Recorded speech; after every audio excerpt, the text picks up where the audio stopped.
Bora já falar desse aumento da volta do PiscoFins, o quanto isso vai impactar o bolso do brasileiro. A gente já sabe aqui que vai deixar a gasolina 47 centavos mais caro o litro, né?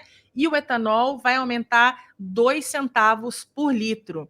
O ministro da Fazenda, Fernando Haddad, confirmou agora há pouco que a retomada da cobrança de PiscoFins na gasolina e etanol ocorrerá de forma parcial. A partir de amanhã, então, o governo voltará a cobrar 47 centavos de imposto na gasolina e 2 centavos sobre o preço do etanol. Assim, conforme a Haddad, a gasolina tende a ficar 34 centavos mais cara a partir de amanhã. Isso já contabilizando o desconto de 13 centavos anunciado hoje no litro da gasolina pela Petrobras. No caso do etanol, a Petrobras não alterou o preço do combustível nas refinarias. A recomposição integral dos impostos teria um impacto aproximado de 69 centavos por litro da gasolina e 24 centavos por litro do etanol.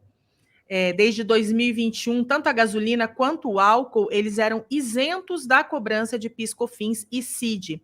Para tentar minorar esse impacto, o Ministério de Minas e Energia vai instituir, por medida provisória, o imposto de exportação por óleo cru. A medida teve aval da Casa Civil e terá vigência de 4 meses. Com essas medidas, o governo acredita que vai conseguir arrecadar 28,1 bilhões para reduzir o déficit fiscal de 2023. O homem da economia do antagonista, Rodrigo. E aí, Rodrigo? E essa volta dos impostos sobre os combustíveis? Vamos lá, o Haddad estava entre o Lula, né? O governo estava nessa situação que se correr o bicho pega, se ficar o bicho come, né? Precisava recompor aí as receitas, essa reoneração estava no plano que o Haddad apresentou, naquele slide lá que tem voto de qualidade do CARF, litígio zero, entre outras coisas, para tentar trazer o déficit criado pelo próprio governo de 200 bi para 100 bi, mais ou menos no fim do ano, né? O que ficaria aí próximo do 1% do PIB que o Haddad gosta de falar. Então, e aí você tinha uma briga aí entre a ala política, que achava e acha que isso prejudica muito a popularidade do presidente, né? Afinal de contas, é um imposto que você sente automaticamente, né? Pelo menos todo mundo que tem um veículo vai sentir automaticamente, e quem não tem vai sentir daqui a algumas semanas, porque algumas outras coisas devem ter o preço corrigido, porque a gente tem um sistema modal, né, muito forte, rodoviário. Então, como as coisas se movimentam muito sobre O rodas, famoso a efeito gente tem cascata, né, Rodrigo? isso, vai ter um impacto inflacionário aí, que, segundo alguns, é algo perto aí de 22 pontos base, que dá 0,28 ponto percentual no IPCA. Muito bem. Dito tudo isso, né, esse monte de números, essas coisas, o que isso quer dizer na prática, né? O Haddad fala ali em 34 centavos na bomba, mas ele não tem como dizer isso.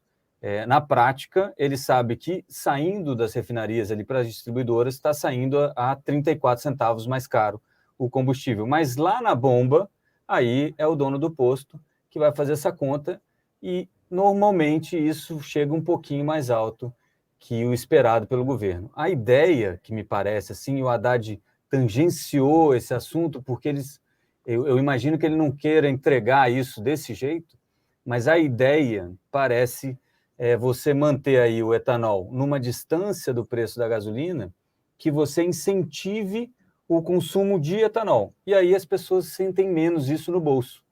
Então, aquela continha que deve começar a aparecer em tudo que é jornal a partir de agora, que é, olha, se o álcool, quando você for abastecer, tiver 70% do preço do combustível da gasolina, vale a pena colocar álcool no carro. Então, se não teve a cerveja, pelo menos o carro vai beber um pouquinho mais de álcool. Então, essa conta, né? O preço da gasolina vezes 0,7, só para quem não sabe como fazer isso. Preço da gasolina vezes 0,7. Se o preço do álcool estiver abaixo do número desse resultado dessa conta, vale a pena colocar álcool no carro. E essa é mais ou menos o que parece ser uma ideia para você deixar o pessoal aí menos chateado com essa reoneração dos combustíveis. Muito bem. Então, esse é um aspecto desse problema, né? O outro aspecto é essa parte da equipe econômica ter sido finalmente ouvida. E o mercado reagiu bem a isso ontem já, com a história da reoneração, os juros futuros cederam bastante. Hoje ainda foi um dia um pouco mais confuso, né? Será que vai, será que não vai? E como é que vai ser isso para a Petrobras? No fim das contas, o governo fez essa continha aí meio mais ou menos de falar, olha, é o seguinte, a gente tinha que onerar 69 centavos, mas aí vai ficar muito caro. Então, a gente vai reonerar 47, menos os 13 que caiu do preço da Petrobras, como é que se diz? No momento exato, né? No momento combinado. Assim. Casualmente, a Petrobras resolveu ver o preço hoje. Olha aí, ó. Coincidência, né? Coincidência. Absoluta. Isso. Imagina. Se fosse em Sucupira, lá onde eu fico, as pessoas teriam ficado meio receosas. Mas aqui no Brasil, eu acho que não tem isso. Foi uma coincidência benéfica para todos. Então, caiu o preço do combustível e aí esse impacto na bomba fica menor. E aí você tenta aplacar um pouco dessa parte aí da popularidade do presidente com isso. Mas a vitória, essa pseudo não, uma vitória mesmo do Haddad sobre a ala política agora é um bom sinal, uma boa sinalização para o mercado financeiro. O mercado financeiro recebe isso como uma boa sinalização, mas ela também tem duas vertentes distintas. Se, de um lado, a gente tem uma prova ou um indício de que o governo pode levar a sério a saúde fiscal das contas públicas, né, a saúde fiscal do país, do outro, a gente vai ter esse impacto na inflação. E aí o Haddad também, durante a coletiva, manda um recado que tinha ficado meio subentendido antes. Mas durante a coletiva ele deixa bem claro. Olha, nós estamos fazendo isso porque lá na ata daquele cidadão, ele não chama o Roberto Campos Neto de cidadão, como faz o Lula, mas lá na ata que aquele cidadão fez, ele falava que tinha um problema fiscal. Olha só, estamos resolvendo. E ele dizia naquela ata que não estava cortando juros porque tinha esse problema fiscal. Veja bem, resolvemos? Não resolveu, mas demos aqui um grande passo para resolver o déficit de 200 bi, a gente vai arrecadar 28 bi. Então, olha só, estamos resolvendo. Então, agora fica o Roberto Campos Neto e o pessoal do Banco Central com essa batata quente na mão para na próxima ata, na próxima reunião do Copom, que acontece no final deste mês, ou no comecinho do mês que vem, dar uma sinalização ou até cortar a Selic em 0,25, 0,50, quem sabe. Obviamente, ainda tem o IPCA para sair, isso também interfere na taxa de juros, mas o que o Haddad está querendo fazer é transferir um pouco agora desse problema para o Roberto Campos Neto, para o Banco Central. Para o Banco Central, pelo menos, sinalizar, olha, nós vimos que tem um esforço vindo lá do Executivo no sentido de controlar o fiscal, e aí a gente pode começar a baixar os juros. É claro que já essa sinalização faz com que os juros futuros comecem a baixar, pelo menos aqui no que a gente chama de ponta curta, né, que é os juros futuros de 1 ano, 2 anos. E aí, lá para frente, ainda é mais difícil de você prever, porque tem essas desancoragens de expectativas, etc. Mas aí vira um outro assunto, não quero me estender muito nisso. Mas, assim, resumo da história. Vitória do Haddad sobre a ala política, perde um pouco o consumidor, porque vai ter que gastar mais, sim, no combustível, por mais que eles tenham tentado aí o PPI criativo, né? A gente não mexemos no PPI, mas mexemos, tem um prêmio que não tinha prêmio, mas está aí, o preço da gasolina caiu, então esse PPI funcionou, e aí para garantir, já que, né, lembrando lá, era 69 centavos que teria que arrecadar por litro de gasolina, está arrecadando esses 34, essa diferença o governo vai buscar taxando a exportação de petróleo.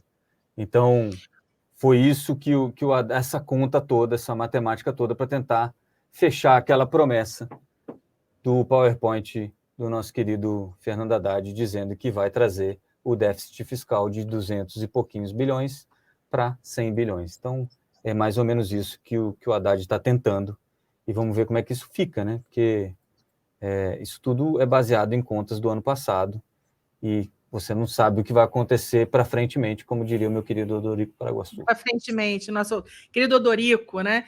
Para mim não ficou muito claro, Rodrigo, assim, eu até vou pedir para Rodrigo Graeb, o Haddad, ele disse que a Petrobras ele tem um colchão para poder conter o preço da gasolina em meio à reoneração dos combustíveis. Por que esse colchão não foi usado antes? Eu não entendi essa fala do Haddad. Petrobras tem colchão para conter preço da gasolina. E as aspas dele aqui, a atual política de preço da Petrobras tem um colchão que permite aumentar ou diminuir o preço dos combustíveis e ele pode ser utilizado. Por que não foi utilizado antes? Graeb, quer? Senão Não, eu fico Graeb. Vai lá, Rodrigo. Vai lá. Não, a gente joga a batata para você. Explica sempre Né? desse difícil. A gente faz o Haddad, a gente joga a batata quente para você. Ó, na verdade, esse colchão é meio que um colchonete, né? Mas assim, o que o Haddad queria dizer, o que o Haddad quer dizer é o seguinte: tem uma conversa do lucro justo da Petrobras, né? Que a Petrobras ganha muito dinheiro, e é verdade, a Petrobras ganha muito dinheiro. Pode ganhar menos dinheiro? Pode ganhar menos dinheiro. Inclusive, quando você compara ela, porque ano passado, quando pagou os 200 bi de dividendos, foi a maior pagadora de dividendos do mundo, né? Então, assim, você tem uma noção de como a Petrobras ganhou dinheiro no ano passado. É claro que teve uma contabilidade também, né, meio um pouco mais criativa para poder sugar esse dinheirinho para poder fechar as contas do governo. Tem uma mudança agora ideológica que em vez de pegar esse dinheiro via dividendos, você vai pegar via tributo. Então, você tributa para onde for. A Petrobras, só para voltar ao negócio da exportação, a Petrobras exporta 30% do petróleo dela para recomprar refinado, porque a gente não tem capacidade de refino aqui. Então, quando ela exporta, ela paga o imposto.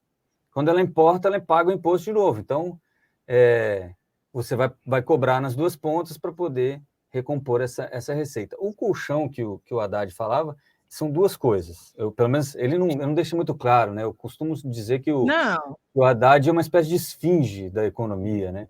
Ele fala umas coisas, a gente não entende bem, fica meio feliz, mas fica triste, e a gente sai de lá falando, sim, mas eu não entendi, né? E agora? O que acontece?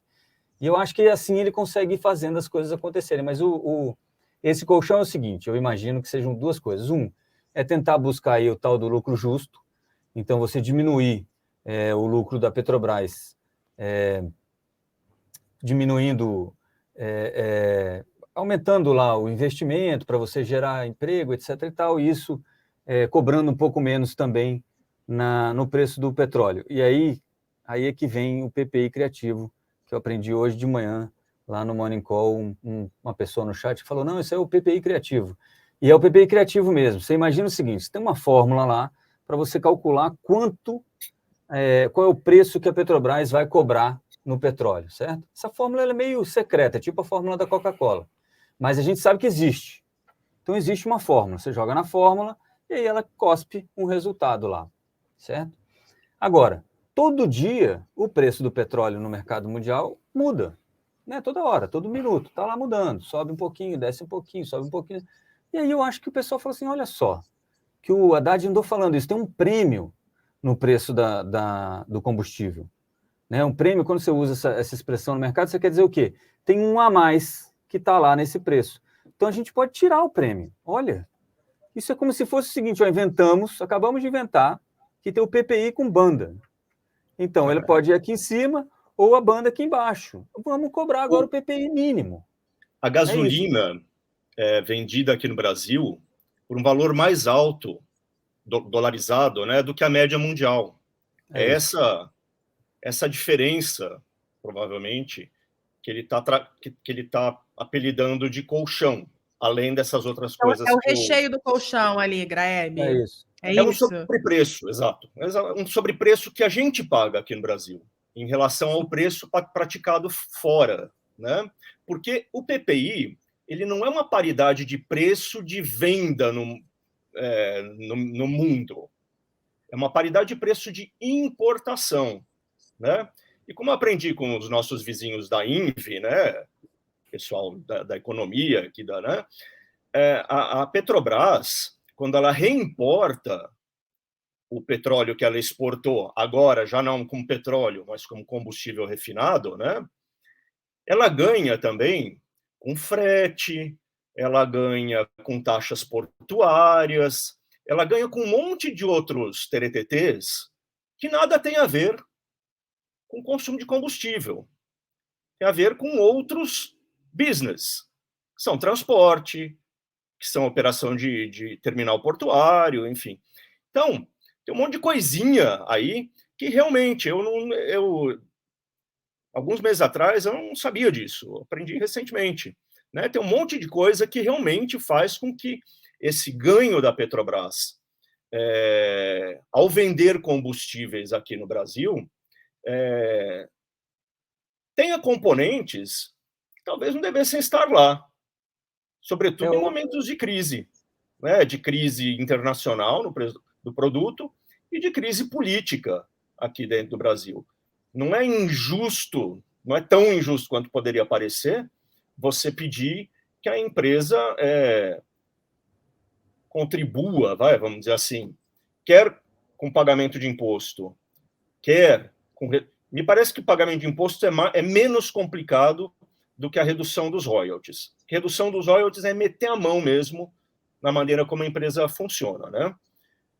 Mas que ela possa contribuir de uma dessas duas maneiras. Redução dos royalties é uma coisa que o Prates estava falando agora, né? O Prates não, o Jean Paul Prates, exatamente. Jean Paul, isso. Isso. Estava falando, né? Hoje mesmo. A gente registrou essa história, né?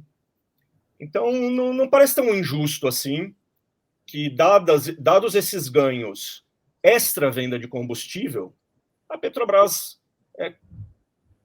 tem ali uma incidência de imposto como esse de exportação. Não é tão absurdo isso aí, não.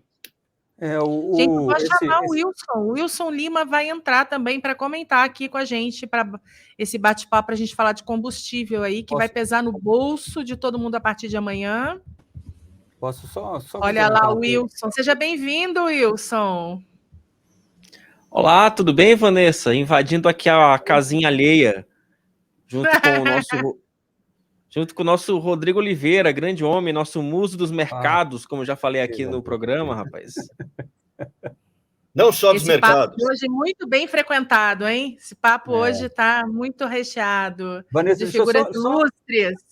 Deixa eu só complementar um negócio que o Grebe falou aí, que é isso. Isso é muito importante, isso que ele falou.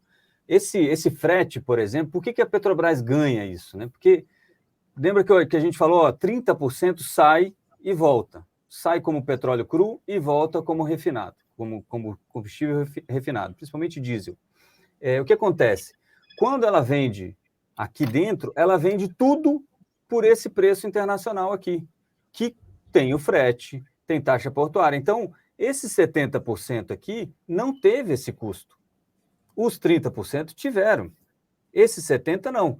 Quando ela coloca tudo junto, nesses 70% ela ganha um monte de dinheiro que ela não teve custo correspondente. Então, essa é uma das questões que provavelmente vai ser lá, depois que trocarem o conselho de administração lá da Petrobras, é uma das questões que provavelmente o Jean Paul Prates vai lidar, e aí você vai ter uma pequena alteração aí no que é o PPI, e provavelmente o Haddad está contando com isso. Uma coisa que ele não está contando, ou se está contando, está fazendo de conta que não está vendo, é que, além da reoneração de PIS/COFINS, tem o ICMS dos estados. E isso não entrou na conta ainda.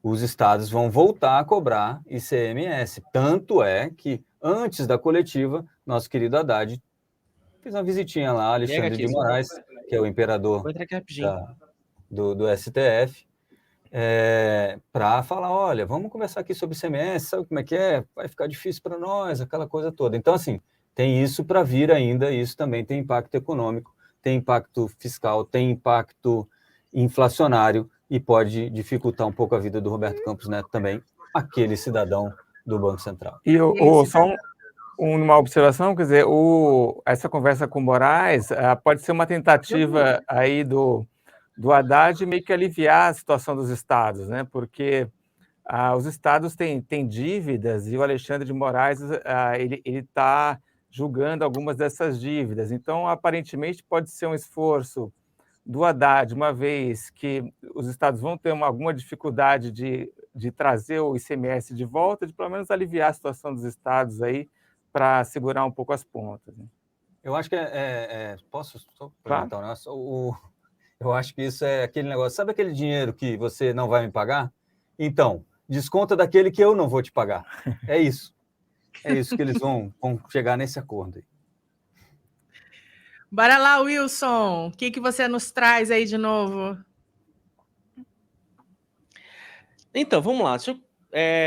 Não sei se encaixa-se uma vinheta de breaking news, porque não é tão breaking news assim, mas é o seguinte, eu estou conversando aqui com alguns líderes aqui naquele esquema trabalho, apura, e já converso com vocês aqui em loco. O seguinte, conversei aqui com 3 líderes aqui em caráter ainda reservado, e assim, os líderes não gostaram muito dessa medida do governo federal, né?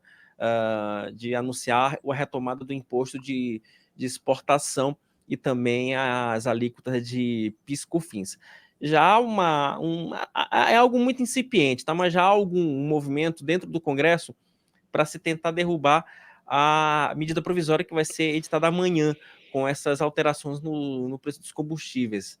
Então, a reação aqui, a priori, né, pelo menos foi bem negativa no Congresso. E aí, o Graeb, Duda, nosso Rodrigo Oliveira, e você, Vanessa, assim, agora observar como é que isso vai ser, como é que essa medida provisória vai ser tratada no Congresso, né? Porque tem 4 meses aí, e na prática, e aí politicamente falando, o governo federal jogou toda a bomba para a Câmara e Senado e colocou mais uma pressão no grupo de trabalho da reforma tributária.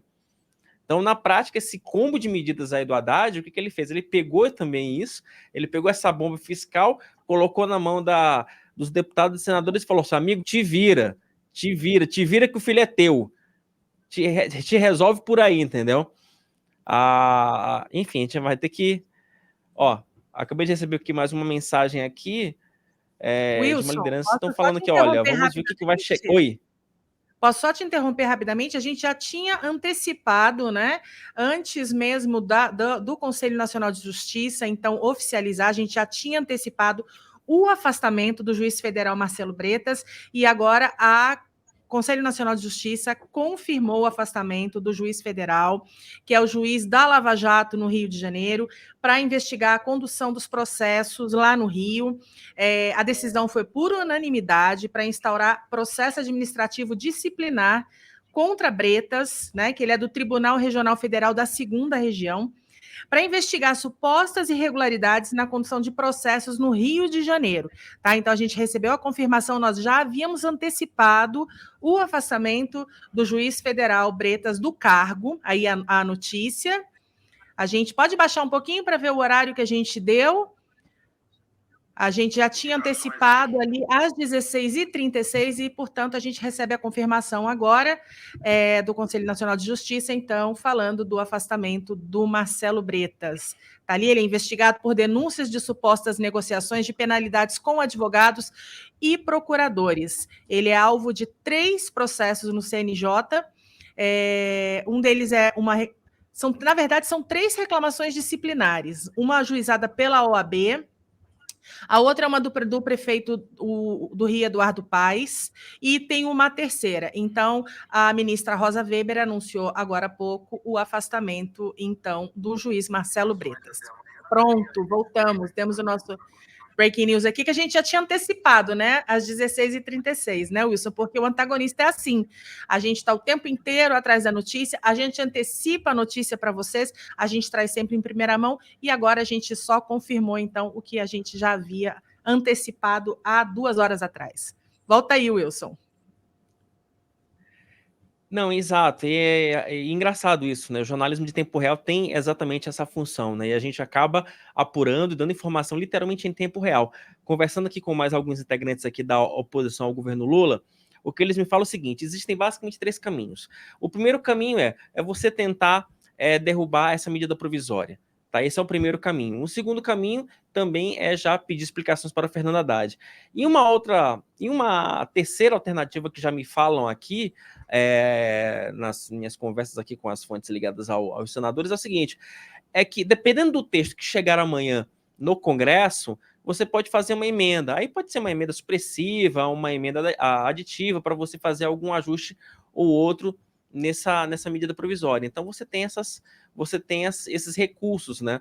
Mas a observação que se faz nesse momento é: vou esperar o texto, vou dar uma olhada no que vem, mas a priori vamos trabalhar sim para derrubar essa medida provisória. E se derrubar uma medida provisória, aí é que você tem um problema um pouco mais grave, né? Porque o governo vai ficar assim, vai ter que ver como é que vai resolver esse problema, né? Porque você precisa aí de uma medida legislativa né, um pouco mais duradoura. E a edição de uma medida provisória, gente, é bom lembrar que assim, é uma medida emergencial, ok, mas ela também indica que o governo não tem essa garantia de que essa medida possa ser de longo prazo. Então, isso é algo que, nesse momento, estou ainda sentindo o clima, estou passando para vocês a forma como esse assunto foi digerido. E olha, a digestão não foi das melhores no Congresso, não, viu? E eu imagino Agora, aí... Wilson, fala, Duda, desculpa. Não, Fala, só um Duda. comentário. Imagino que os governadores têm uma ascendência nos congressistas, né? Então, se o Haddad não consegue contentar os governadores voltando com ICMS, o governador pode ir lá e falar no ouvido dos deputados e senadores para não aprovar isso daí, porque não atende o que eles querem, né? Deixa eu entender uma coisa, Wilson. Amanhã vence a medida Oi, provisória. Greg. Vamos lembrar, né, uma coisa. Tem um pouco de hipocrisia nesse papo, especificamente nesse papo da oposição, porque foi no governo Bolsonaro que se estabeleceu que a isenção de PIS/COFINS valeria até dezembro, certo? O Lula não quis começar o governo tendo que falar de aumento de combustível. Portanto, ele prorrogou por mais 2 meses a validade dessa isenção, né, dessa suspensão da cobrança. Essa suspensão acabaria amanhã. O que significa, e daí é que eu quero tirar essa dúvida, me parece, que você voltaria à situação anterior, certo? Ao momento anterior... Sim, tecnicamente sim. É isso, certo? Você voltaria a aplicar as alíquotas que eram aplicadas antes de zerar, certo? Uhum. A medida provisória estabelece uma situação que é melhor do ponto de vista de cobrança de imposto do que aquela que tinha antes do zerar, né, do zero. Então, assim, se eles simplesmente derrubarem a medida provisória, eles têm que achar uma fórmula, ou eles voltam para o zero indefinidamente, ou eles acham alguma coisa que seja melhor, né? Uma cobrança de imposto menor do que essa que o governo está propondo. Porque se simplesmente deixasse caducar a medida amanhã, você teria mais imposto, né? Então, assim, não é fato que o governo, sejamos justos, né? Não é fato que o governo está deixando o imposto voltar àquilo que ele era antes do Bolsonaro zerar. Na verdade, ele está fazendo algo que é um pouco mais suave. Ainda é cobrança de imposto, ninguém gosta, eu não gosto de cobrança de imposto também. Mas é fato. Se deixasse caducar amanhã, sem fazer nada, seria pior para todo mundo, né? Então, agora, se o PT, o governo, deixarem esse discurso prosperar, é incompetência política deles, né? Porque não é um discurso preciso, né? Não é exato o que esses caras estão dizendo. Tem uma maldadezinha, mas não é a maldadezona que poderia ser, né? E Greg, só uma observação, o Haddad, nessa coletiva de hoje, ele fala dessa extensão de 2 meses da desoneração, e ele fala o motivo disso, né? Ele fala, não, porque o governo escutou rumores de que haveria uma tentativa de um golpe de Estado. Então, eu escutei isso e falei assim, nossa, então o governo sabia que estavam tramando o que aconteceu depois no dia 8 de janeiro. Aumenta as minhas suspeitas de que o governo, então, realmente sabia e foi omisso, enfim. Eu acho que se o Congresso, em algum momento, tiver aí uma CPI ou uma CPMI para julgar os atos antidemocráticos, que chame o Fernando Haddad para dizer, perguntar para ele se realmente o governo sabia, então, desses rumores de tentativa de golpe de Estado. É perfeito. Já, a frase dele vai ser usada contra ele no tribunal, né? Eu posso fazer uma observação também? Hoje de manhã eu publiquei um texto e eu apanhei, levei surra de corda molhada, como dizem lá no interior. Porque eu disse que a reoneração, especialmente da gasolina, não é injusta. E as pessoas ficaram muito bravas com essa frase.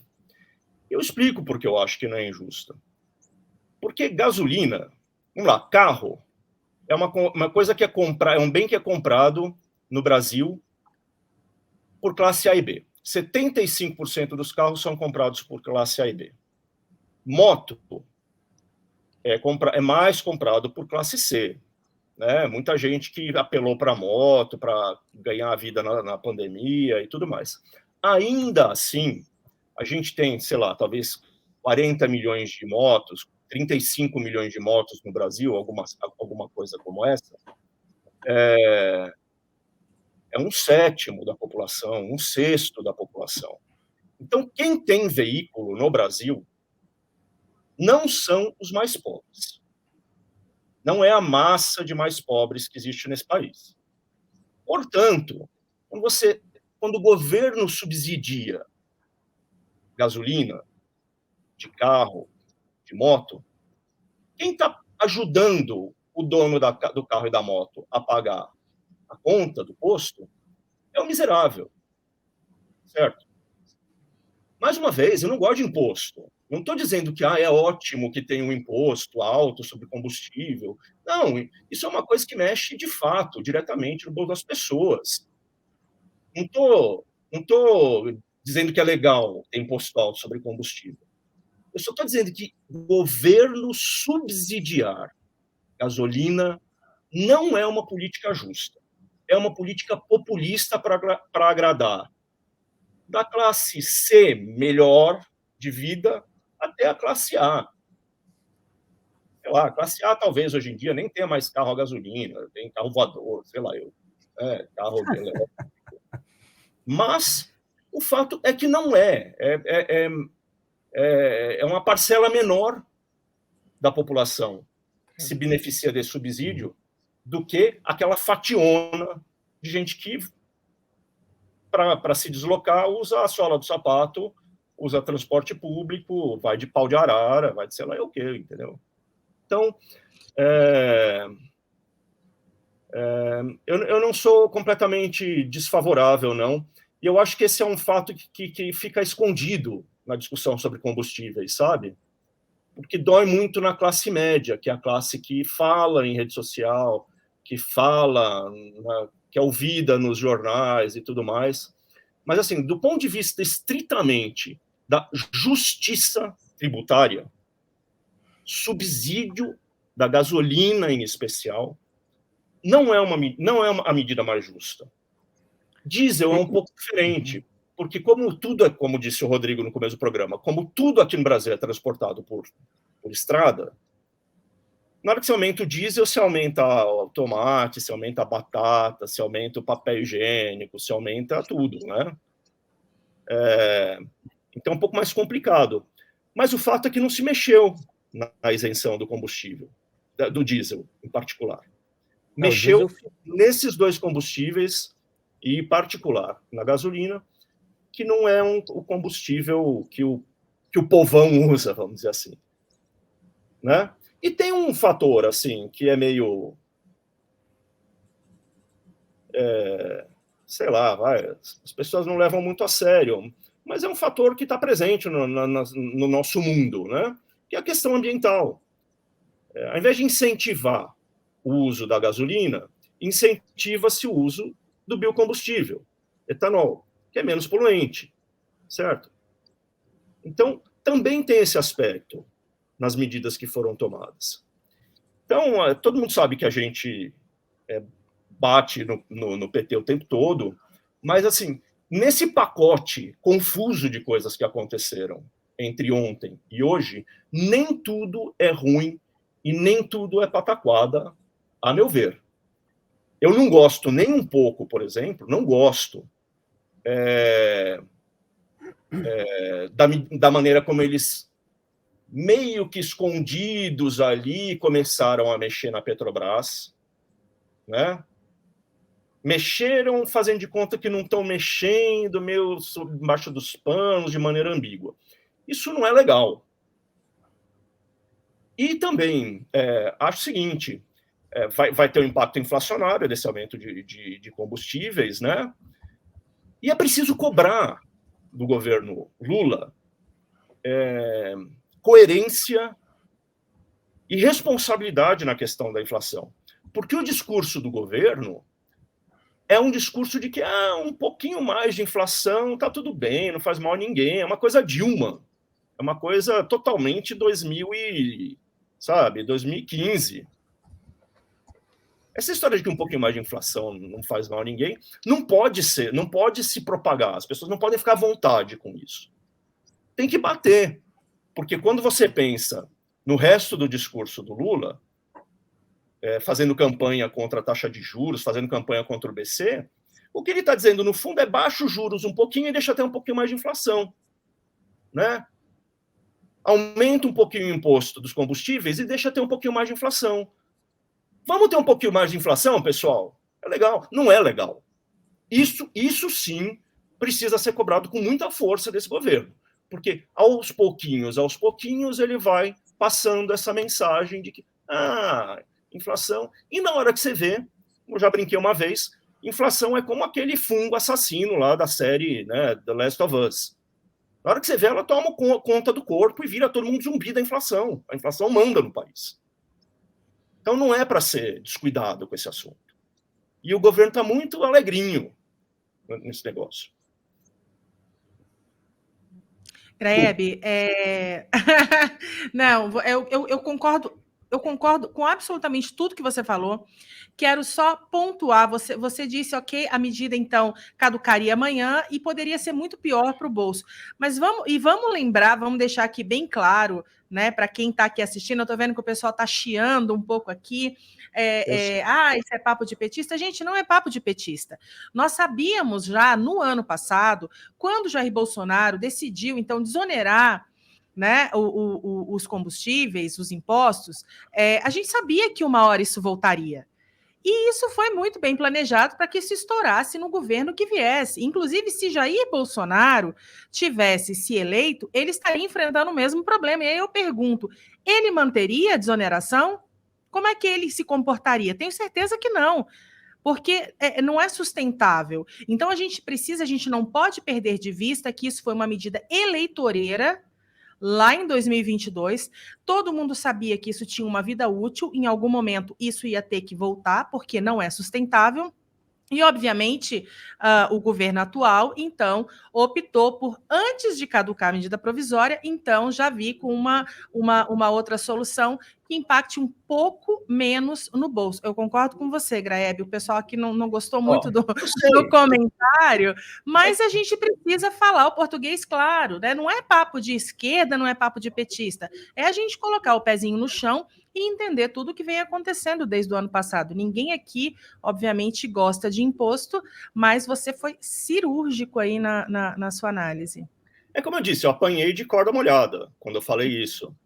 Agora, daí a fazer um salto duplo twist carpado e chegar à conclusão que só porque eu estou dizendo isso eu sou petista, me desculpa, não.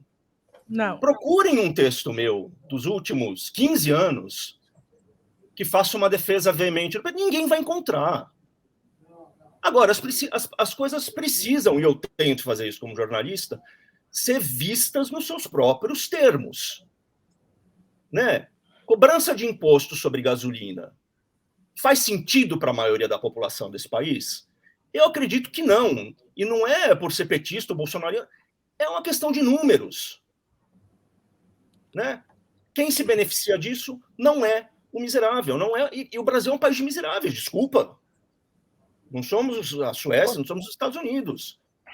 Não pode fechar os olhos para isso. Então não é um discurso petista. É um discurso que eu tento eu posso fazer um adendo? Objetivo.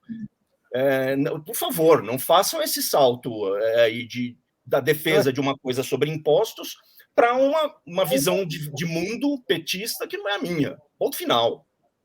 Não aceito que me preguem esse negócio na testa. Eu quero dizer uma coisa aqui que é importante. Primeiro, eu não acho que você é petista, viu, Greg? Mas... Obrigado. Eu não esperava que você me defendesse desse jeito, viu? Tá vendo? Estamos juntos. Mas uma coisa que eu acho que as pessoas estão falando e que às vezes faz um pouco de sentido é o seguinte: se você lembrar dessa conta toda, eu não tô como é que se diz?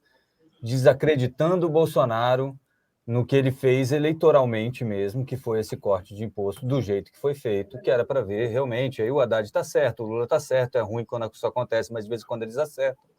É ruim não, é bom quando eles acertam, porque afinal de contas todos nós sofremos as consequências dos erros e dos acertos deles. Mas assim, uma das coisas que eu acho que a gente também não pode tirar do prisma é o seguinte: você tinha contratado ali um déficit primário de 70 a 100 bilhões, que o governo Lula, antes de assumir, inclusive, naquela PEC da transição, ampliou para 200 e lá vai pedrada, 230, segundo alguns cálculos, e agora você está recompondo 30, né, 29, 28,9, para ser mais exato, 28,9 bi, com essa reoneração do imposto, em cima de 230. Então, a gente poderia pensar também da seguinte forma: olha, se não tivesse aumentado esse gasto em 130, talvez a gente nem precisasse reonerar o combustível. É óbvio.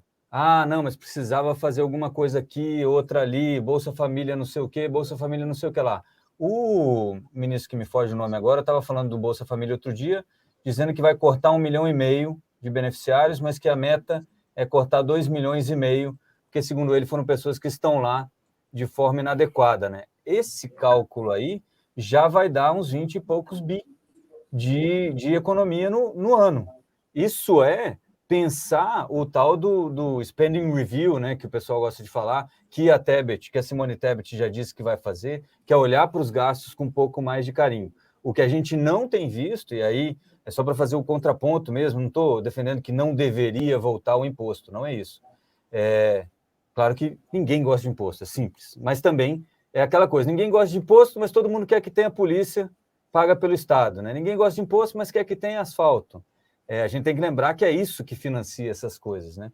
Mas assim... Você foi perfeito, você foi cirúrgico no seu comentário. O PT tem um monte de coisa que ele... A intervenção velada que ele fez na Petrobras, porque é disso que se trata, e a irresponsabilidade dele com as contas públicas. Esse aumento de 130 bilhões que eles fizeram no ano passado. É perfeito essa sua observação, né? É isso mesmo. Talvez não tivesse. Agora, se você fecha no imposto, foi só isso que eu tentei fazer. Eu não estou dizendo que o PT conduza a economia de maneira hiper responsável, que os caras são gênios, nada disso. Se você fecha o foco apenas nessa cobrança e nessa reoneração, não é totalmente injusto. Isso não quer dizer que eu estou defendendo a política econômica do PT. Muito obrigado, você fez uma análise que é exata, né? Se o PT não tivesse aumentado em 130, estaria em menos dificuldades para recompor as contas públicas agora. Joia. Basicamente isso. Não, o Greb, eu posso só fazer uma modulação aqui, entrar um pouco no... Não vou ser tão cirúrgico quanto vocês, tá? Eu acho que assim, o Rodrigo falou uma coisa que é importantíssima, sabe? A gente está falando de recomposição de imposto, querendo ou não, na base, você precisa cobrar de alguém para você oferecer um serviço público, ponto. É muito mais fácil você cobrar imposto do que você necessariamente cortar. Eu concordo até com o argumento de que você não pode subsidiar a gasolina porque classe média anda de carro. Ok, mas a gente não pode esquecer também, e aí é outro dilema, eu coloco essa informação na roda, que é o seguinte: hoje, bem ou mal, você tem um cara do Uber que depende de gasolina, você tem um cara do motoboy que depende de gasolina, esse cara vai ser afetado. E aí, o que a gente vai fazer com esse cara? A Câmara chegou a apresentar um projeto de vale combustível para eles. Entende? Aí como se faz? Para você apresentar um vale combustível para esse cara, você vai ter que onerar a folha, você vai ter que criar mais um imposto. E aí, como é que você resolve, entendeu? Assim, é uma discussão complexa demais, assim. É uma coisa, é um negócio que é muito difícil, ainda mais num Brasil em que você basicamente glamorizou o subemprego, em que você tem muita gente dependendo de Uber e dependendo da moto, do iFood para trabalhar, entendeu? Então, assim, eu tô pensando nesse momento, tô pensando nesse cara. Eu não tô pensando necessariamente no cara de classe média como eu e a Vanessa, a gente brincou ontem, né? Que nós temos nosso HB20 1.0. Nosso HB20 1.0. HB20 1.0 usado de anos de uso, que você consegue fazer 17 com litro levantando o pé do acelerador, sabe? Pra gente vai pesando o bolso? Vai pesar. Agora, pro camaradinha lá na base, que ganha, o cara fazer uma entrega de iFood, o cara ganha R$1 por uma entrega de iFood, esse aí vai sentir no bolso, esse vai sentir muito no bolso. E a gente não pode desconsiderar que esse carinha, ele era beneficiado com essa política fiscal. Perfeito. Olha só, o jornalismo, a discussão pública no Brasil de maneira geral, ela está sem nuance, principalmente em assuntos difíceis. Ou corta o imposto, ou põe o imposto de volta. Ponto final. Não é assim que se toma a decisão. Tem coisas que você pode fazer no meio. Você pode reonerar parcialmente, como foi feito, menos o diesel, não reonerar o diesel, onerar menos o biocombustível. Tem coisas, tem fórmulas. Governar é justamente tentar achar a fórmula mais adequada possível. É importante que tenha nuance nesse tipo de discussão. Porque simplesmente é 0 ou é X, 10, 5... Não funciona às vezes. No mundo real não funciona. Né? Então, vamos pôr um pouco de... Você que gosta do jornalismo que o antagonista faz, vamos pôr um pouco de nuance nas nossas discussões sobre um assunto que é complicado, difícil de entender, que as pessoas ainda vão passar um mês tentando compreender as fórmulas que foram usadas e tudo mais. É bom que as conclusões não sejam tão imediatas assim. Depois de 3 minutos de você ouvir a notícia, você já chegou à conclusão. Às vezes não dá para fazer isso. Vamos pôr um pouco de nuance e levar um pouquinho mais de tempo. É isso que eu estou propondo, sabendo do custo de apanhar e ficar com vergão nas costas. Mas eu acho que jornalismo serve para isso, para pôr um pouco de nuance em certos debates. Né? Senão não é jornalismo, é ideologia, é política, certo?